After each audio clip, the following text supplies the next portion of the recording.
Hi guys, I'm teacher Luke, an expert Duolingo English Test teacher, and today we're going to talk about the choose the real English word question type.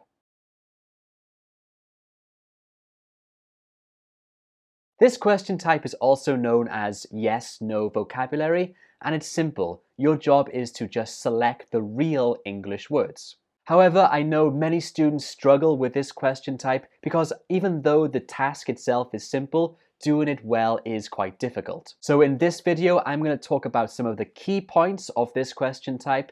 Then I'm going to give you some tips, and at the end, I've prepared 10 sample tests for you. But before I start, as always, if you think this video is helpful, please give it a thumbs up and subscribe. It really does help me a lot. And you can get my PPT file, my notes, and some extra worksheets when you become a member of my channel. So let's get started by looking at the key points of this question type. So first and foremost, your job is to choose the real English words out of a list you're presented with. Real here means words that have real meaning in English. And even though this task might seem easy, it's really tricky because a lot of these fake words, they look like real words. So your job is to look through them all and just select the real English words.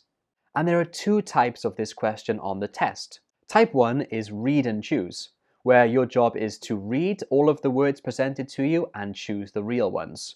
Whereas on type 2, your job is to listen and choose. Of course, in this one, you have to listen to some words being spoken out loud and choose which ones are real. For the type 1, you get 60 seconds to complete it, and for the type 2, you have 90 seconds. And you'll get each of these question types between 3 and 7 times in the test. So be prepared that you will have to do this question type many times throughout the test. So those were some of the key points of this question type. It's also important to know that the type 1 question type, the read and choose, contributes towards your literacy and comprehension subscores, whereas the type 2 question type contributes towards your conversation and comprehension subscores. So all in all, this question type is a really big part of this Duolingo test. So in my opinion, it's pretty important that you're able to do it well. But how can you do it well? Well, now let's take a look at some really useful tips to help you study and actually do this question type well. So my first tip is to make sure that you read or listen to the words multiple times. A lot of the words that are presented to you are quite confusing, so take your time, read them or listen to them carefully and make sure you select the real English words. My next tip is to watch out for some spelling mistakes. Now, I don't believe that the Duolingo English test is trying to trick you, but a lot of the words that are presented to you look very much like English words, but they're not because they're spelt wrongly. For example, this word here, of course, is a real English word. It is check, and the end spelling is CK. However, when you take the test, it might be presented like this, CHEK, which of course is wrong. That's not a real English word. So watch out for spelling mistakes. Next, watch out for incorrect forms. This is another thing that I've noticed on the test. For example, the word sleep. The past tense form is slept. However, on the test, if they say sleeped or they spell it like SLEEPED, then of course that is wrong. And my last tip is a really simple one, but I think it's really important, and that is simply don't guess. The way the unreal words are presented, they look just like English words because the spelling and pronunciations are a part of the English spelling and pronunciation rules. So it actually is impossible just to guess. They all could be English words, but some of them are not. So my advice is that you only choose the words that you know for sure are real. It's impossible to guess. So those were some useful tips to help you on test day to do this question type well. But how can you study and prepare for this question type? Well, simply you just have to improve your vocabulary. But how can you do that efficiently? Well, I have a few little tips for you. So here are some tips to help you study. My first tip I think is the most important, but it might be the most time-consuming. And that is to read. Reading is the best way to improve your vocabulary. So I suggest you read things like newspaper articles, blog posts, non-fiction and fiction books as well. Reading will definitely help you to improve your vocabulary. However, I do understand that that is quite time consuming and is a more long-term plan. So how can you study in the short term? Well, I recommend you look at some really official word lists. You can find some examples in the description below. I must say that these lists are not from the Duolingo English Test, so I can't guarantee that these words will be on the test. However, the lists below are frequency lists made by official dictionaries like the Oxford Dictionary. So I think you'll find it very valuable to look over all of those words in the lists. And my third point is to make sure that you listen to the pronunciation. Of course, type 2 of this question type is to listen and choose. That's pretty different than reading and choosing because quite often English spelling and English pronunciation don't match. So I recommend that when you learn a new word, you listen to how it's pronounced. But how can you do this? Well, you can visit some really good dictionaries like the oxfordlearnersdictionary.com. On this dictionary, it has the pronunciation both in American and in British English. This will definitely help you to improve your listening skills for this question type. Okay, so those were some of my key points and tips to help you do this question type as well as you can. Now it's your turn to practice this question type. I've prepared 10 sample tests for you for the read and choose question type. So type 1 of this. I'll make the listen and choose question types next, so be sure to subscribe to this channel so you get that video in your feed next week. So let's get started. I'll give you 1 minute to do this, just like in the real test, and then I'll show you the answers. I think this is going to be really useful study material for you, and please let me know what you think of it in the comments below. Did you find it easy? Was it so-so, or was it very difficult? Let me know. Okay, well, let's get started. Good luck, and don't forget to use my tips.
Before we start test number 3, if you haven't already, please give it a thumbs up and subscribe to this channel. It really does help me a lot.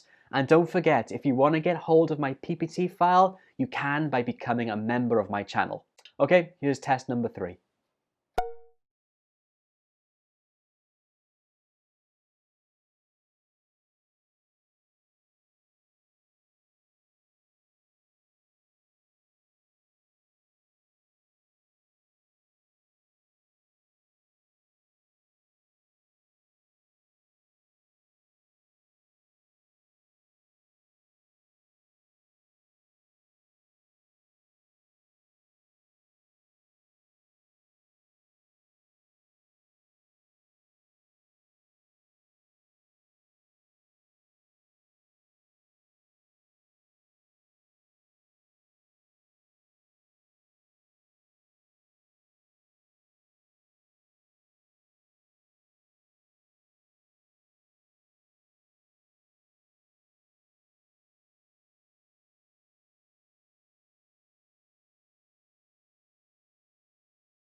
Before we start test number 6, if you want me to make more videos like this, please write yes below in the comments.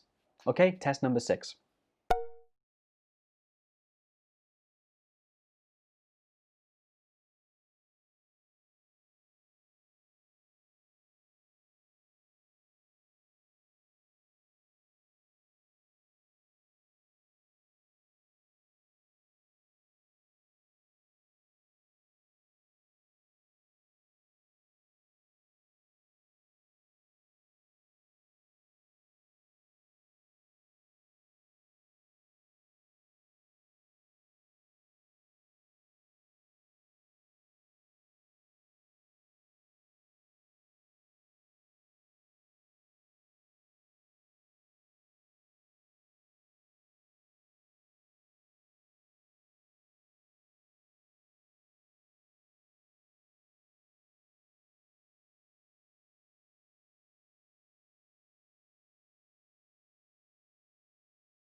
And that's it for this video. I hope it was helpful. Please let me know how you found these tasks. Were they easy or were they difficult?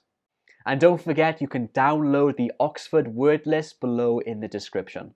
Okay, that's all. Thank you very much, and I'll see you next time. Bye.